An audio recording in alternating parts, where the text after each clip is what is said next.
Wow. Have a seat. Thank you so much.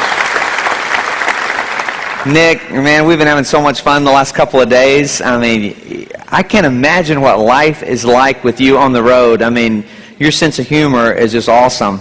It's got to be fun hanging around you. We have fun. We have a lot of fun. You know, like, our schedule's so busy when you're going around Africa and Indonesia, and you just need a couple laughs to break it up a little bit. And it's quite funny when I drive around shopping malls and outside in public places. A lot of people, you know, sort of freak out, and you know, these little kids, I love running after them. And there was this one boy who saw me one day and he goes, "What happened?" And I went up to him and I go, "Cigarettes." And I love freaking kids out, man. We were in this airplane one day and my friends put me in the overhead compartment. A lot more leg room up there, so... No, they shut the door and we waited for somebody to come and put their bag up. This guy came, opened the door, go, "Boo!" You know. I said, "The restrooms are over there."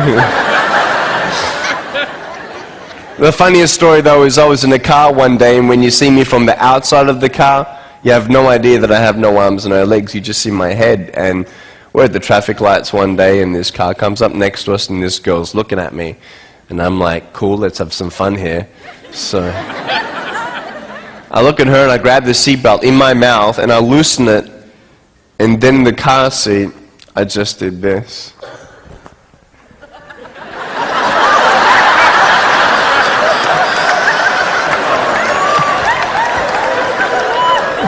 She was like... I've never seen anybody so desperate for a green light in my life. It was, you know, that's a couple funny stories for you. That's awesome. Yeah. We have a lot of fun. We've been having a blast the last couple of days, but I know, Nick, when you were born without limbs, there's no medical reason for it, and your parents, I can't imagine what they felt, you know, with kids teasing you and wondering why God did this. Did you ever question God? Definitely, definitely. I went to church every Sunday and went to Sunday school and learned, you know, all the favorite Bible verses like Jeremiah chapter 29, verse 11. "For I know the plans I have for you, declares the Lord, plans to prosper you and not to harm you, plans to give you hope in a future." And I looked at that thing and I'm like, you know, other people could apply that in their life, but I couldn't. I couldn't see that hope and future. I got so angry at God. I said, "God, why'd you make me like this? Why? I mean, you may as well just have created a fish with no tail. I mean, what purpose will I ever fulfill in my life? I can't do this and I can't do that." And people teasing me and putting me down, and I just would never have thought that I would become the independent man I am today, traveling around the world and doing what we're doing. So it was very, very hard, very hard. And the purpose now is starting to come to light. And I can imagine you've gotten 2 degrees. Type what? Oh, we've done a double degree in accounting and financial planning. I've done it, and by the grace of God. And with this foot, I type 43 words a minute on a normal computer. It's pretty cool. That's awesome. Yeah.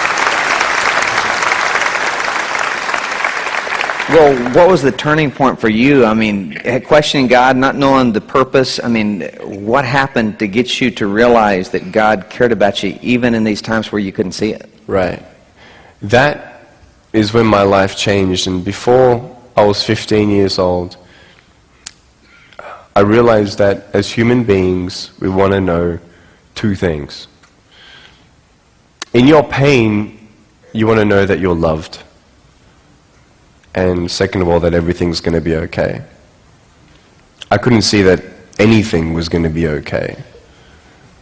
I never thought I'd get a job. I never thought I'd ever get married. I thought even if I ever did get married, I can't even hold my wife's hand. I won't be able to dance with my bride on our wedding night. And when we have children, how am I going to put my arms around my kids when they're crying? And no one had any answers for me, and I wanted to believe that everything's going to be okay. And people used to come up to me and say, "Hey Nick, everything is going to be okay." I used to go to him, everything is going to be okay. I want to go up there and headbutt him, you know what I mean? Like, what do you know? You don't know how my pain is. You don't know what's around the corner. How can you tell me that everything's going to be okay? But it was when I read John chapter 9 when I was 15 years old and was convinced that God knows. God knows what He is doing. You see, no one could tell me why I was born this way. And no one could tell the blind man in John chapter 9 why he was born that way either. But Jesus said it was done so that the works of God may be revealed through him. And it was done and it was shown. And just this tangible faith and peace of just knowing that someone understands. That God, who is bigger than my circumstance, is letting this happen for a reason. And I came to a point of saying, Lord, I don't understand this purpose, but I trust that you know what you're doing. And that is when that peace of God gives you that strength to get through from day to day.